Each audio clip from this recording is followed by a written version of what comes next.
and welcome to the Supercoach Hub BBL Classic Podcast.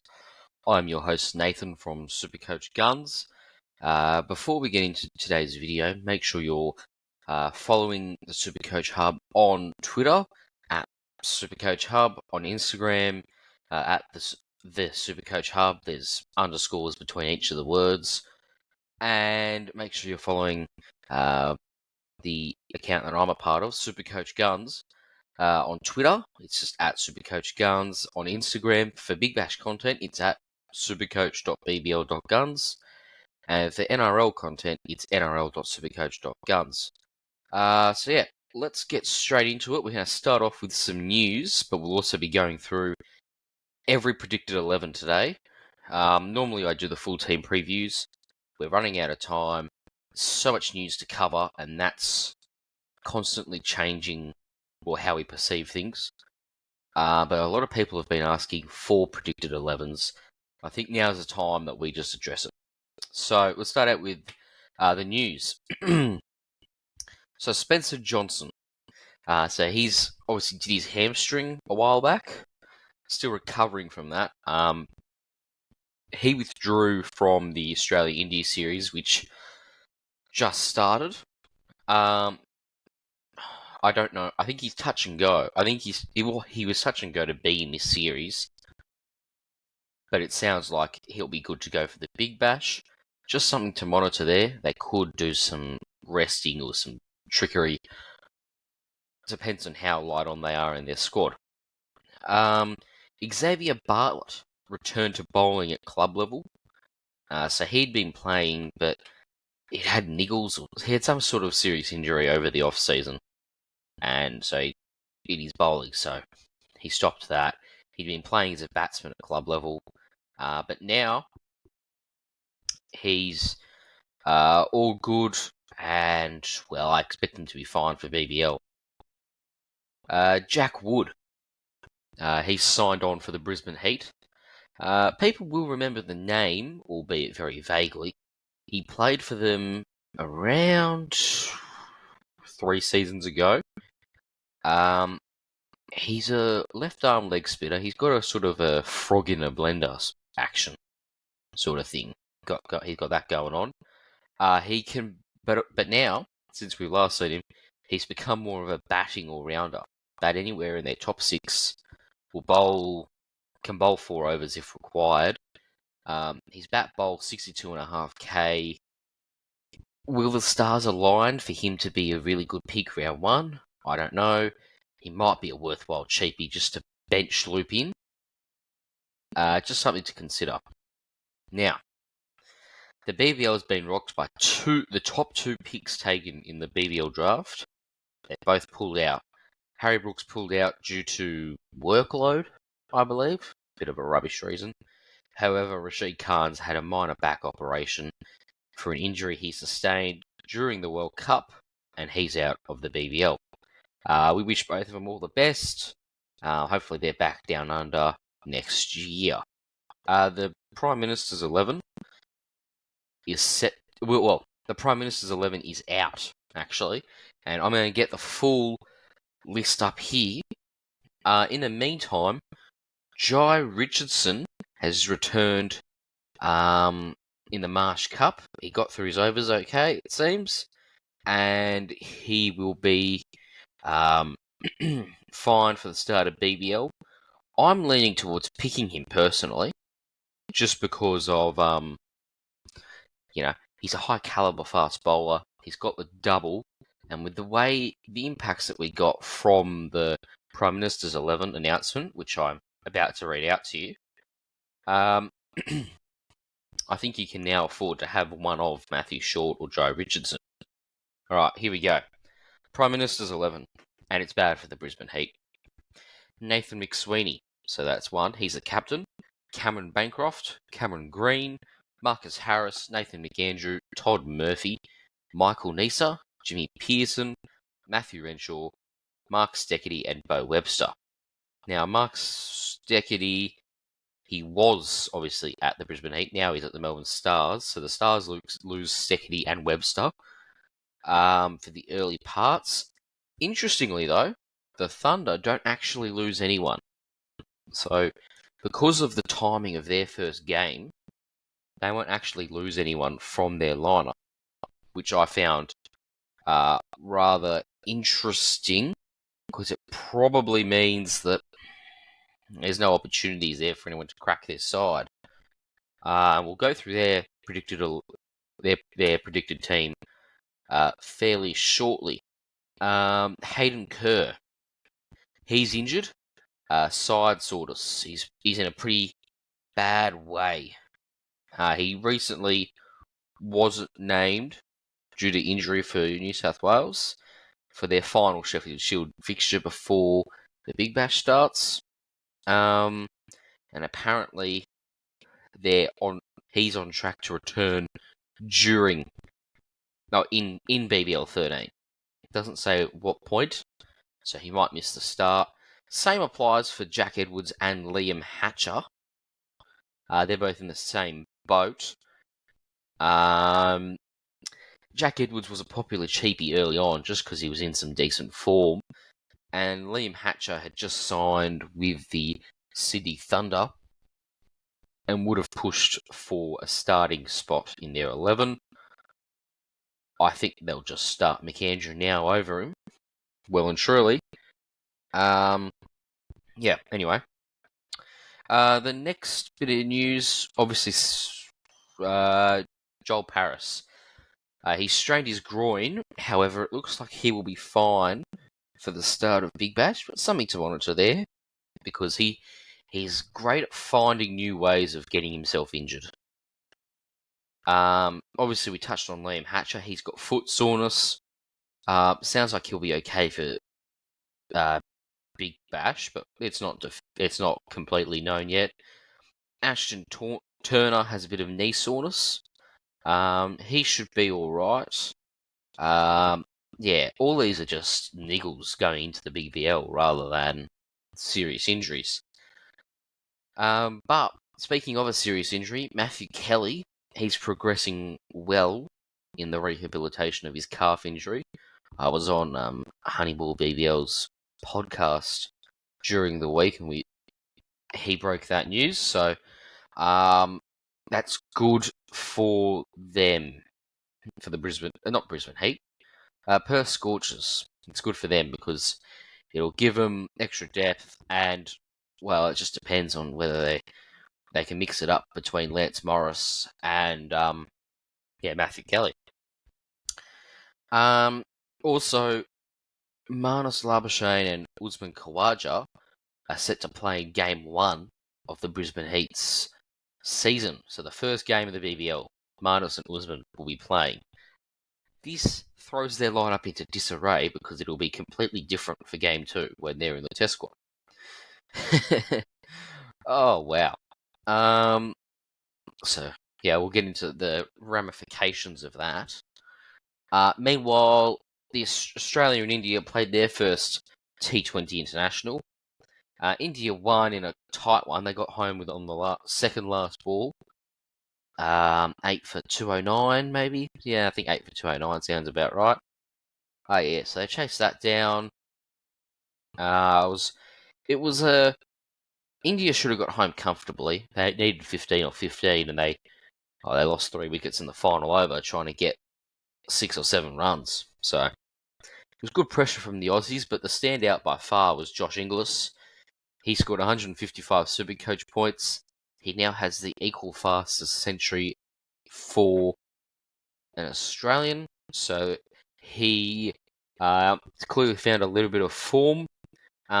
Next highest scorer was Jason Behrendorff at 56. Matt Short was there or thereabouts at 44, as was Tanveer Sangha with 44.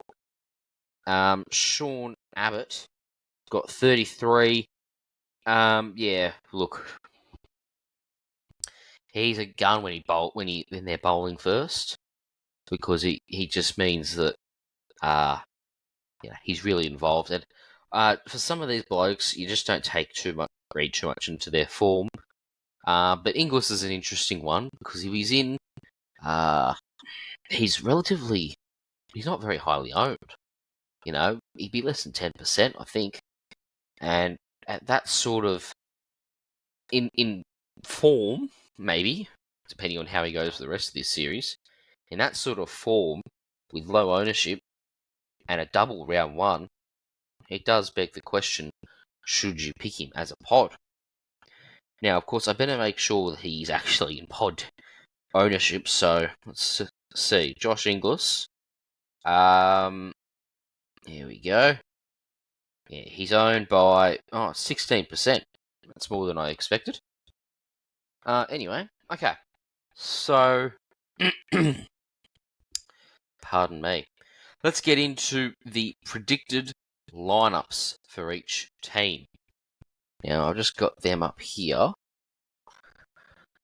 The strikers. So we've covered a few of the teams in depth, and I would have liked to have covered them in more depth, but things happen, and I couldn't do it, sadly. For the strikers, I've got Matthew and Darcy Short opening the batting. Chris Lynn, Adam Hose, and Josh Kelly at 3, 4, and 5. At 6, Jamie Overton. At 7, Harry Nielsen. 8, Cameron Boyce. 9, Brendan Doggett. 10, Henry Thornton. And 11, Wes Agar. People were probably thinking, well, why haven't you included James Basley? He's done his hamstring. I should have mentioned that in the news. He's done his hamstring, set to miss the first couple of weeks of BBL 13. From what we currently know. So, that does hurt their lineup a fair bit. It does bring Matt Short into a good role, though. And, I mean, even with, what's his name, Basley there, right? It'd be Brendan Doggett to drop out and Boyce just shifts down one spot in the order to number 9. Is it much difference? Not really. Anyway, Matt Short's the interesting one for me.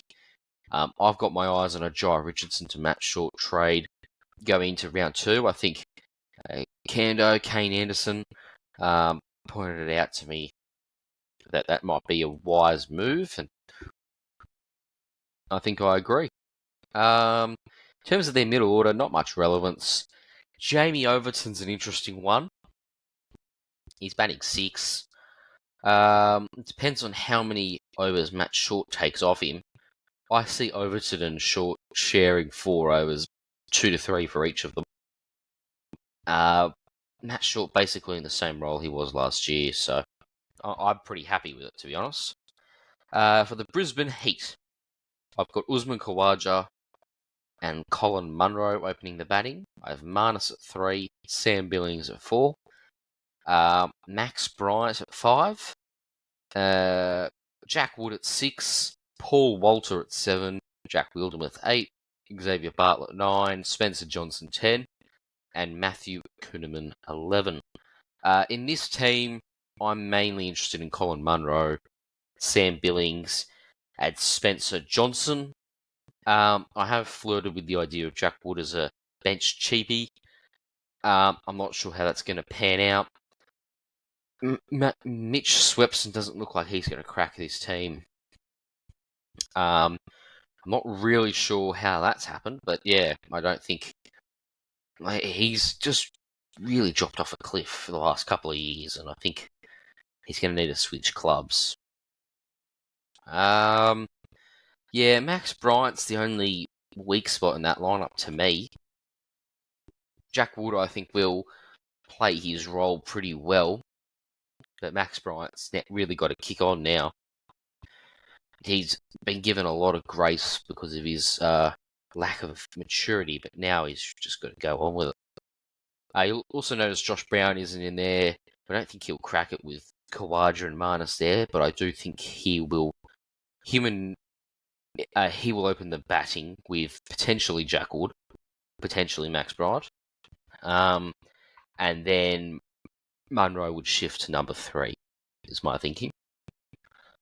The Hobart Hurricanes.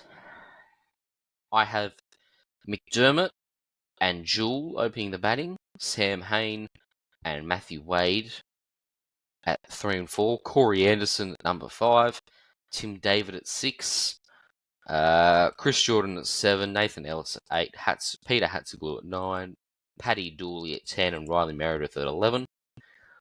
Corey Anderson's an interesting one to me because he'll be their 6th bowler. Now, he's had a pretty good record for New Zealand. He's also quite a bit older than what he was then, but he's become a bit of a gun for hire in the T20 format, so I'm interested to see how that pans out. He's 105k. The only deterrent for me is there's no double until round 7. So I'm not really looking any more that hard. Yeah, I don't know though. I don't know. There's not much relevance there, is there? Like, gee, Paddy Dooley's overpriced. Nathan Ellis is he's always reliable. Chris Jordan, if he kicks on, but he hasn't kicked on for a very long time in Big Bash. Ben McDermott's probably the biggest talking point though. Talking 88k for a guy that averaged 72 years ago. He's a very form-reliant batsman. I tend to think he's a good bench wicketkeeper option. In saying that, if you really want to play the fixtures, you're probably leaning towards skipping on him and buying him at 100, 110 if you need to, but he's off to a fast start.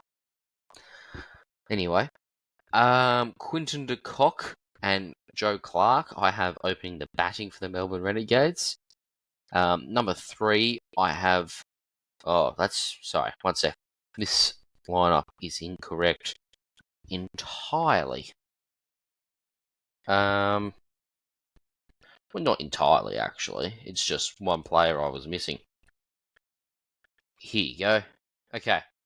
Opening the batting for the Melbourne Renegades, I have Quinton de Kock and Joe Clark. I have Sean Marsh at number 3, Jake Fraser McGurk at number 4, Nick Maddinson at number 5. I have Aaron Finch at 6. People will say Aaron Finch has got to be batting 4 or 5, or 3 or 4. He batted between number 4 and number 7 in Major League Cricket. Couldn't buy a run, couldn't strike above 100. He's washed. He's finished. People will see that. They probably know it. He's an on-field coach this year, really. Okay? That just needs to be realised by super coaches that if you're worried about Jake Fraser McGurk, Finch is not his competition. Finch is genuinely done. Right? Will Sutherland is coming in at number 7. I think he's due for a big bash. Right? I think he was really good after Andre Russell left last year. He's really come into his own in domestic cricket outside of the Big Bash, and I think he'll take the competition by storm this year. So at 160k, he's one of my favourite picks. Plus the Renegades, well, they play 5 games in the first 3 rounds, so they're a very relevant team. Another player I like is Quinton de Kock. I get he's 180k, but gee, kid something. He's in excellent form. As I say, when a batter's playing that many games early on, it's good gear, right? He's going to fire in at least 2 of these games, I would say. And having him and Will Sutherland in your team, and you could even make a case for Adam Zampa. Yeah, he's in form, but he doesn't seem to ever take bags of wickets. It might help that they will sit on Majib, I guess, if I'm looking for something. So yeah, I mean, yeah, there is something there. I'm not sure on what they'll do though. In terms of, they're not picking Peter Siddle, right? And Peter Siddle's a very good bowler. I think he's past his prime as well. They've gone for a bit of experience around a young squad to try and win the Big Bash. I think they've got the team on paper to do it, but as we learnt from India's recent World Cup, it doesn't matter if you're the best team on paper, you can still lose. And Melbourne Stars are a victim of that as well, just picking biggest names and still losing. Speaking of them, Melbourne Stars, I have Glenn Maxwell and Tom Rogers of batter fame opening the batting. I have Nick Larkin batting at 3. I have Marcus Stoinis at 4. Hilton Cartwright at 5. Campbell Kellaway at 6. People will say it's too low, but I have Sam Harper at 7. Usama Mir at 8. Nathan Coulter-Nile at 9.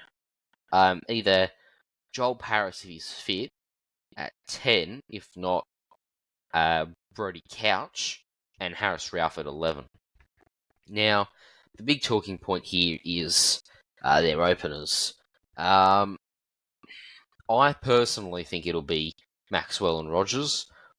The last time Glenn Maxwell played, he opened the batting, scored 156. You need him facing as many balls of the innings as possible. And so it makes sense to open the batting with him. Just me, though. That could just be me. It's Tom Rogers. He seems to have that opening spot locked down. Nick Larkin, he'll only bat 3 because Bo Webster's in the PM's 11. When Bo Webster returns, Nick Larkin straight out of the side. As will probably Brody Couch / Joel Paris when Mark Steckity returns, but they'll get plenty of games this year because Coulter-Nile can find an injury or 12. The Perth Scorchers. I've got Sam Whiteman and Josh Inglis opening the batting. I have Aaron Hardy at 3, Laurie Evans at 4, Ashton Turner at 5, Cooper Connolly at 6, Ashton Agar at 7, Andrew Tye at 8, Matthew Kelly, Lance Morris, and Jason Berendorf to round out the bowling. This year's interesting because I believe that Aaron Hardy's in this Mitch Marsh role. He's the 6th bowler. He's batting 3. He'll bowl 2 overs, 3 overs a game if required. And I see him pushing a 60 average really comfortably this year. That's just me, though.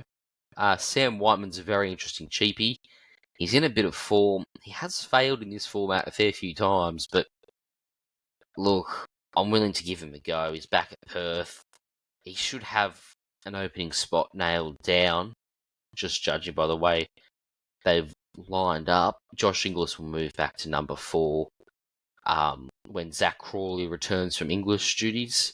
So I see Zach Crawley and Sam Whiteman opening the batting long term. Aaron Hardy at 3, Josh Inglis at 4, Evans at 5, Turner at 6, and Cooper Connolly, the unlucky man to miss out. In terms of relevance there, Lance Morris is interesting. They'll rotate between... who are they rotating between? Jeez.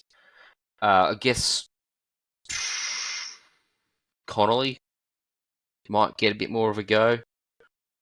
They might push Agar to 8. To be honest, I think Morris has got a fair bit of a go this season, unless they sign another international. In which case, they might rest Morris. But I reckon 4 overs a game, not that hard. I like Morris's chances of playing quite a lot of cricket, Big Bash cricket this season. He's a very interesting pod for me. I've obviously spoken about Aaron Hardy. Sam Whiteman, yeah, it'd be him versus Ben McDermott for my bench wicketkeeper spot. And I'm starting to convince myself of Sam Whiteman over McDermott just because of a few things I've read during the week, particularly from the back-to-back Supercoach BBL winner, Andrew Langley, who said that the most important thing he's done is playing the fixture. It's how he won back-to-back BBL Supercoach titles. It's how he won IPL Dream Team this year. What he did was, Rashid Khan was the most owned player in the game, and he only had him for 2 rounds, and he was the top scorer, and he still won because he didn't play. There were certain rounds where we'd only play 1 game, and well, he'd rather go for a double player, you know. But when Rashid Khan played 2 games in a round, he'd own him. And so it's a lot of playing the fixture, is what he said. And so if you're looking at through that lens, the Hurricanes don't have a double until round 7, whilst the Scorchers start with a double. So in that case, Sam Whiteman has the favourable fixture. You pick him. Let's move to the Sydney Sixers. This is an interesting lineup for me. Obviously, Rehan Ahmed is on English duty, so he won't be playing round 1. Todd Murphy's in the PM squad, so he's not playing round 1 either. So opening the batting, I have Curtis Patterson and Josh Philippi. I have James Vince at 3. I have Moses Henriquez at 4. Jordan Silk at 5. Tom Curran at 6. Hayden Kerr at 7. Sean Abbott at 8. Ben Dwarshus at 9. Stephen O'Keefe at 10. And Jackson Bird at 11. I think this is a really good squad. Absolutely love Tom Curran. I think he's going to be a great player for the Sixers, as he has been in the past. And I think he'll be a linchpin in their team. So I'm just correcting the Thunder lineup here. That's who I missed. Sorry, this is not very professional of me. Another one I like is Sean Abbott, of course, Mr. Junk Wicket himself. Just picks up wickets for fun at the very end of innings. And I think I don't see any reason why that would change. I also quite like Josh Philippi. 100,000 for him, for such a destructive batsman on his day. The Sixers and Supercoaches will both all be hoping he hits form early, because he is a hot talent for Supercoach. He's a really good player. And James Vince, if you're looking for a sneaky pod, I don't mind him. Now, finally, the Sydney Thunder. Now, Matthew Gilkes and Alex Hales is who I have opening the batting. I have Cameron Bancroft at 3. I have Jason Sanger at 4. I have Ollie Davies at 5. Daniel Sams at 6. Chris Green at 7. Nathan McAndrew at 8. Gurinder Sandhu at 9. Zaman Khan at 10. And Tanveer Sanger at 11. Now, Zaman Khan's got a bit of Fazal Haq Faruqi about him, as in, he's this unknown quality. He's a quick bowler from Pakistan. It ticks all the boxes, let me tell you. I'm quite keen to see him. I think he'll kill it this year. He's 105,000, only plays 1 game in the first round, 1 game in the second round. I'll probably look at bringing him in round 3. Hopefully he's not too expensive. He should be 120 at that point, or 125, and I'm happy to bring him in at that price if he's actually killing it. Tanveer Sanger is the big talking point for me in this team, though. 83,800. Missed all of last season due to a stress fracture in his back, I think. He's a really good player, and I think he'll go really well this year, particularly if he can stay fit, of course, from that back injury. And he's performing really well, just looking really good when he's been bowling, when he's been touring with Australia this spring. And at 84k, I think it's a very good bargain. Daniel Sams, he seems to just keep that golden role of bat 6, bowl 4. It's hard not to pick him. I will point this out, and this is something that occurred to me recently. The Brisbane Heat play 2 games before Sydney Thunder even play a game, or the Hobart Hurricanes. The same can also be said for the Melbourne Renegades. They complete their round before the Sydney Thunder or the Hobart Hurricanes play their first game. So, for example, if you wanted to, say, get a look at Jake Fraser McGurk and see how he scored, you could do that, quite simply. You could start Daniel Sams, and if Fraser McGurk comes out and scores, I don't know, 100 or 90 or 80 even, 80, it's probably a threshold. Even 70 is pretty good. If he scores 70 points in 2 games, and you have Daniel Sams, you just do a bench loop. It's so easy. You would. You dead set would. I don't understand the lack of appeal behind a bench loop early on. I think it's all about maximising points the whole season. Is it a very aggressive strategy? Sure. I think money's got to be made. But I think you can do that. You can have your cake and eat it too, as the expression goes. You can make money while still looking for points. Let's be honest, right? If you throw the theory is you throw enough darts at a dartboard, you're gonna land a bullseye eventually, right? But what if you put in all this research for your cheapies and you just get the right ones, right? Then all of a sudden you're laughing because you've got all these great cheapies and you can still do bench loops. If you just put in research rather than hedge your bets and pick a lot of cheapies, then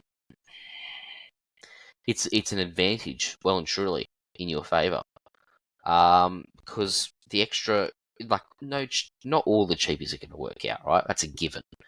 But if you can, with your research and your knowledge of how everything's going to work in for each team, then you can understand then how much how likely is it that a cheapie will go off and will do well. You know, I'm rambling on a little bit, so I'll stop myself there on the predicted lineups. Let's go to the ground data. Now I've only got ground data for Sydney Showground and the SCG. I'll start with the Showground. This is from BBL 12. Okay. So batting first, the average score was 8 for 141. Batting second, this is interesting. The average score was 3 for 123. Or 4 for 123, sorry. I should mention, I excluded the 15 all out from the Sydney Thunder in that one. If you include the 15 all out, then the average score batting second at Showground is 4 for 96.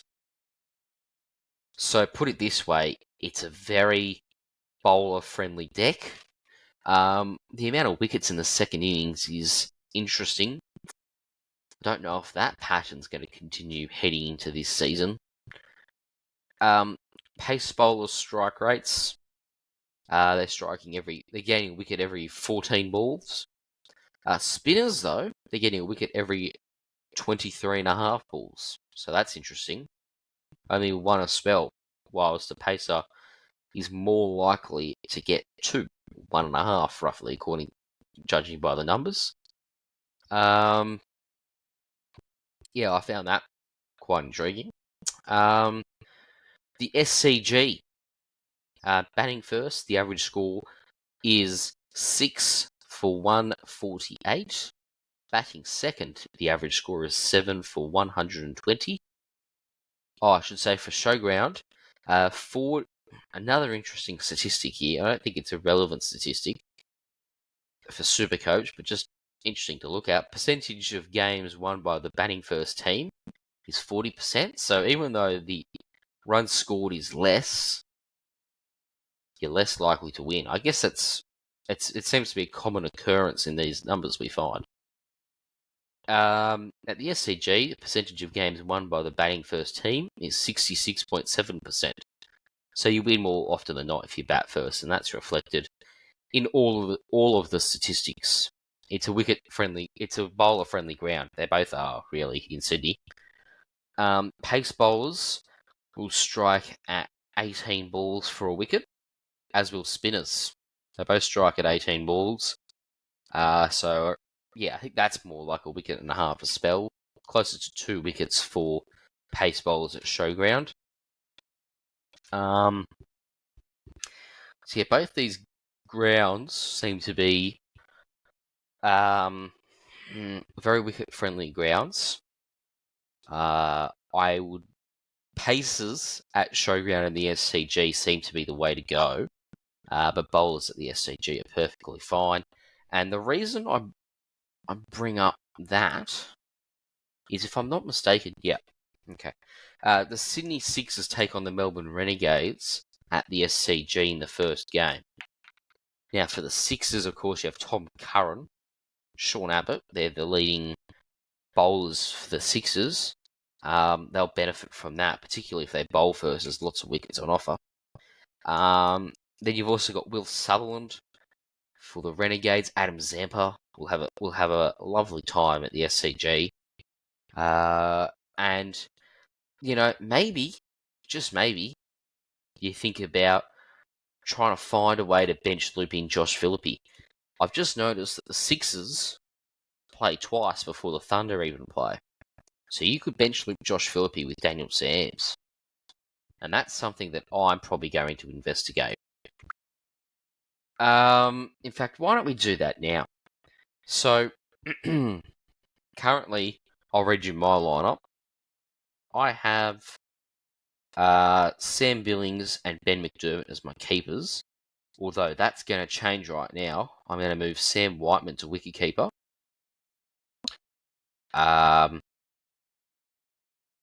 There you go. I'm going to move Josh Philippe. Oh, jeez. I'm going to move Josh Philippe to the bench. That was a wasted move. I'm going to move Josh Philippe to the bench.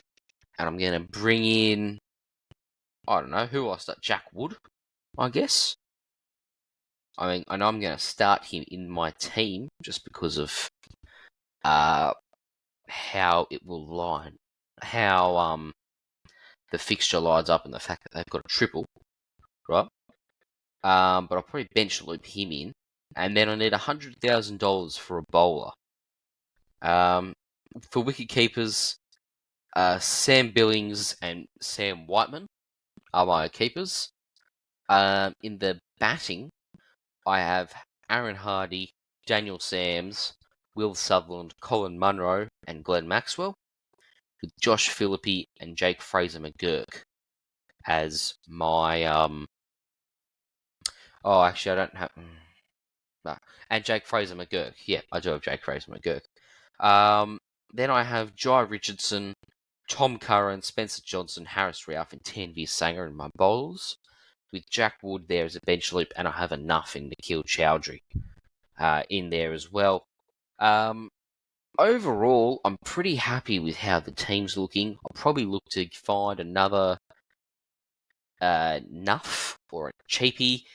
I'm thinking someone from the Sydney Thunder at that sort of price. I'm hoping we get Baxter Holt. That'd be great. Otherwise, I think we'll wrap it there. Thank you for listening. As I said at the top of the show, make sure you're following the Supercoach Hub on all their socials. If you're looking to join the Discord server, the link is in their bio on social media, or you can just send them a message if the link doesn't work. Make sure you're following Supercoach Guns on all social media, and tune in next week when we just cover the news, and who knows, maybe we'll have a guest on, maybe we won't.